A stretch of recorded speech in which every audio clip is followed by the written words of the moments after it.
Those political writers who have had recourse to a promise or original contract as the source of our allegiance to government intended to establish a principle which is perfectly just and reasonable, though the reasoning upon which they endeavored to establish it was fallacious and sophistical.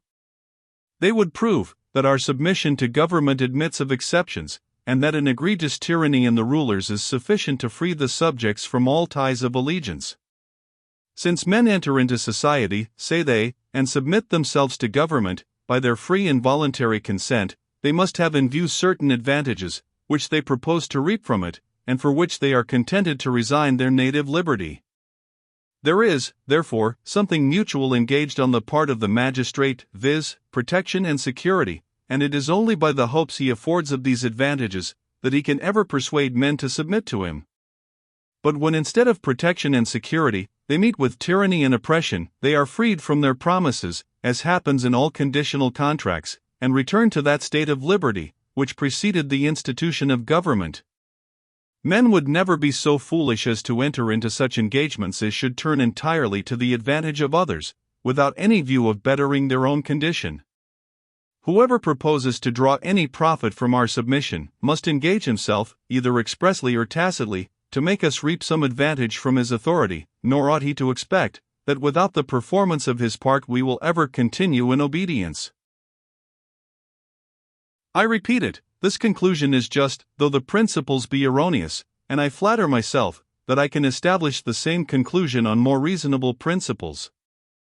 I shall not take such a compass in establishing our political duties as to assert that men perceive the advantages of government, that they institute government with a view to those advantages, that this institution requires a promise of obedience, which imposes a moral obligation to a certain degree, but being conditional, ceases to be binding, whenever the other contracting party performs not his part of the engagement. I perceive that a promise itself arises entirely from human conventions, and is invented with a view to a certain interest. I seek, therefore, some such interest more immediately connected with government, and which may be at once the original motive to its institution, and the source of our obedience to it. This interest I find to consist in the security and protection which we enjoy in political society, and which we can never attain when perfectly free and independent. As interest, therefore, is the immediate sanction of government, the one can have no longer being than the other, and whenever the civil magistrate carries his oppression so far as to render his authority perfectly intolerable, we are no longer bound to submit to it. The cause ceases, the effect must cease also. So far the conclusion is immediate and direct, concerning the natural obligation which we have to allegiance. As to the moral obligation, we may observe that the maxim would here be false, that when the cause ceases, the effect must cease also. For there is a principle of human nature, which we have frequently taken notice of, that men are mightily addicted to general rules, and that we often carry our maxims beyond those reasons which first induced us to establish them. Where cases are similar in many circumstances, we are apt to put them on the same footing, without considering that they differ in the most material circumstances, and that the resemblance is more apparent than real.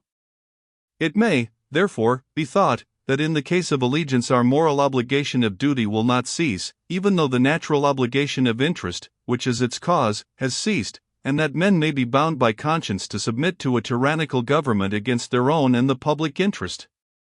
And indeed, to the force of this argument I so far submit, as to acknowledge that general rules commonly extend beyond the principles on which they are founded, and that we seldom make any exception to them, unless that exception have the qualities of a general rule, and be founded on very numerous and common instances. Now this I assert to be entirely the present case. When men submit to the authority of others, it is to procure themselves some security against the wickedness and injustice of men, who are perpetually carried, by their unruly passions, and by their present and immediate interest, to the violation of all the laws of society. But as this imperfection is inherent in human nature, we know that it must attend men in all their states and conditions, and that these, whom we choose for rulers, do not immediately become of a superior nature to the rest of mankind, upon account of their superior power and authority. What we expect from them depends not on a change of their nature but of their situation, when they acquire a more immediate interest in the preservation of order and the execution of justice. But besides that, this interest is only more immediate in the execution of justice among their subjects, besides this, I say, we may often expect, from the irregularity of human nature, that they will neglect even this immediate interest, and be transported by their passions into all the excesses of cruelty and ambition. Our general knowledge of human nature, our observation of the past history of mankind, our experience of present times, all these causes must induce us to open the door to exceptions, and must make us conclude that we may resist the more violent effects of supreme power, without any crime or injustice. Accordingly, we may observe that this is both the general practice and principle of mankind, and that no nation that could find any remedy ever yet suffered the cruel ravages of a tyrant, or were blamed for their resistance. Those who took up arms against Dionysius or Nero, or Philip II, have the favor of every reader in the perusal of their history, and nothing but the most violent perversion of common sense can ever lead us to condemn them. It is certain, therefore, that in all our notions of morals we never entertain such an absurdity as that of passive obedience, but make allowances for resistance in the more flagrant instances of tyranny and oppression. The general opinion of mankind has some authority in all cases, but in this of morals it is perfectly infallible. Nor is it less infallible, because men cannot distinctly explain the principles on which it is founded. Few persons can carry on this train of reasoning. Government is a mere human invention for the interest of society.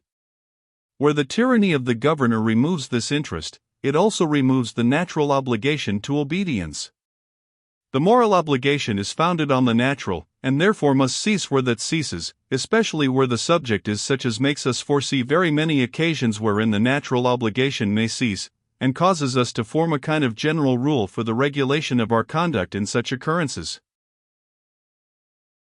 But though this train of reasoning be too subtle for the vulgar, it is certain that all men have an implicit notion of it, and are sensible that they owe obedience to government merely on account of the public interest, and at the same time, that human nature is so subject to frailties and passions, as may easily pervert this institution, and change their governors into tyrants and public enemies.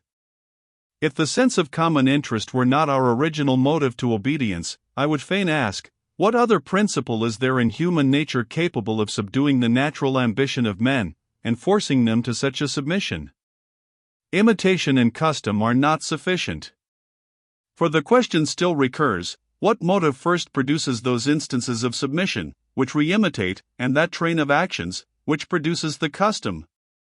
There evidently is no other principle than public interest, and if interest first produces obedience to government, the obligation to obedience must cease, whenever the interest ceases, in any great degree, and in a considerable number of instances.